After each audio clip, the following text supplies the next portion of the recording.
प्राचीन समय में हमारे देश की क्या स्थिति थी और कैसे प्रशासन व्यवस्था थी, क्या रहन सहन था, कैसे घर थे, उन सब को जानने के लिए हमें प्राचीन इतिहास की किताब लेकर आए हैं वाणी प्रकाशन।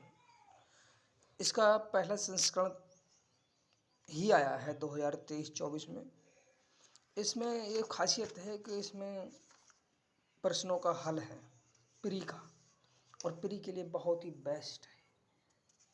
अब हम हड़प्पा सभ्यता के बारे में जानेंगे, आर्यों का मूल निवास का पता चलेगा, ऋग्वेद में हमारी राजनीतिक, सामाजिक, आर्थिक कैसी स्थिति थी उसके बारे में भी समझेंगे। ऋग्वेद के समय में लोग कैसी पूजा पाठ करते थे, आर्थिक, सामाजिक, धार्मिक कैसा जीवन था, और जी छठी महाशताब्दी में जो जनपद थे हमारे 16, उनमें कैसे धर्म की व्यवस्था हुई और कैसे मगध वंश, हरियानंद, शिशुनाग वंश का स्थापना हुई और उनका नाश हुआ। धर्म का कैसे आंदोलन चला, जैन धर्म, बौद्ध धर्म के प्रचार करेंगे। विदेशियों ने हमारे देश पर कैसे आक्रमण किया और क्यों हमारे लोग हार गए। सिकंदर किस मकसद से यहाँ पर आया था। मौर्य वंश की स्थापना, शुंग वंश, गुप्त साम्राज्य आदि के बारे में इस किताब में बहुत ही बेहतर तरह से समझाया गया है। और मैं इस किताब को पीसीएस और यूपीएससी की तैयारी के लिए लेकर आया हूँ। उत्तर भारत के पूर्व मध्यकालीन राजवंश के बारे में भी हम जानेंगे।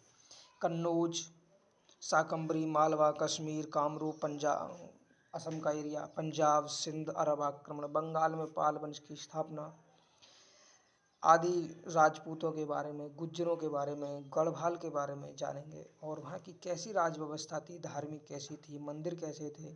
दक्षिण भारत के बारे में भी हम जानेंगे। चोल, चेर, पांड्य, राष्ट्रकूट, दक्षिणापट, वहाँ की मंदिर कला, मूर्ति कला, महेंद्र शैली, राज शैली, मामल शैली, पल्लव शैली और आदि के बारे में जानेंगे। यादवों के बारे में जानेंगे, देवगिरी के, पल्लव वंश के बारे में जानेंगे। भारत को बहुत ही बड़े स्तर पर हम इसमें पढ़ने का और समझने का प्रयास करेंगे, जिससे हम भारत के बारे में अच्छे तरह से जान सकें कि हमारे प्राचीन समय में भारत की क्या स्थिति थी और कैसे लोग रहते थे।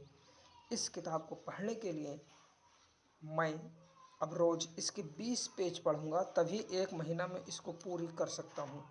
क्योंकि मैं किताब को पढ़ने का जो मेरा तरीका है वो ये है कि एक किताब में कितने पेज हैं और उसको फिर 30 से डिवाइड कर दीजिए। 30 से डिवाइड करने के बाद जितना भाग करने पर उत्तर आता है उतना पेज अगर आप डेली पढ़ेंगे तो आप पूरी किताब को आसानी से पढ़ सकते हैं। धन्यवाद।